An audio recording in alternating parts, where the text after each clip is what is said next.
அப்படின்னு இந்த ஊருக்கு எப்படி பேர் வந்தது அப்படின்னு எல்லாருக்கும் ரொம்ப சந்தேகம்.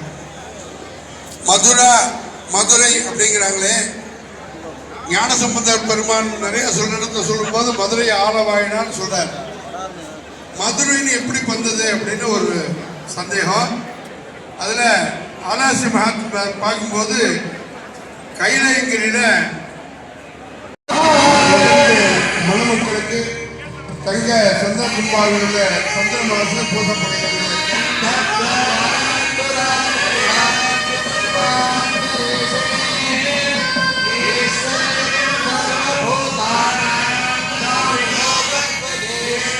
தங்க சந்திர கும்பாவில் மணமக்களுக்கு சந்திரமானது பூசப்படுகிறது.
படலம்னு பேரு.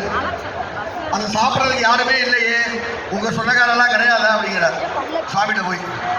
ரெண்டு பேர் அனுப்புறாரு சுவாமி. அந்த 2 பேரும் 2 பூத கணங்களும் உலகத்துக்கு தெரியணும்ன்றதுக்காக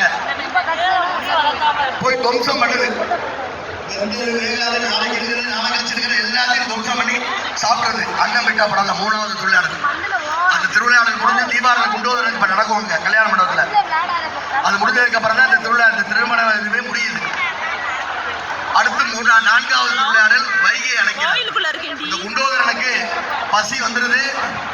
அந்த தாகத்தை உண்டாக்குறார்.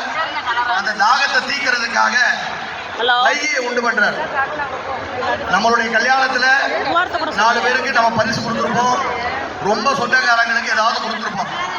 பணம் வெள்ளி அவாவா சக்திக்கு தகுந்த மாதிரி நம்ம செஞ்சிருப்போம். ஆனா சுவாமி பாருங்க, உலகத்துல இருக்கிற எல்லா ஜீவராசிக்கும் கிஃப்டா கொடுத்திருக்காரு. அப்பேற்பட்ட புண்ணிய நதி வைகை நதி.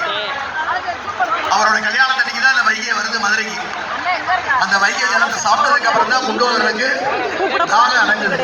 ஆகவே இன்னைக்கு 4 திருவிழா சுவாமி பண்ணியிருக்காரு.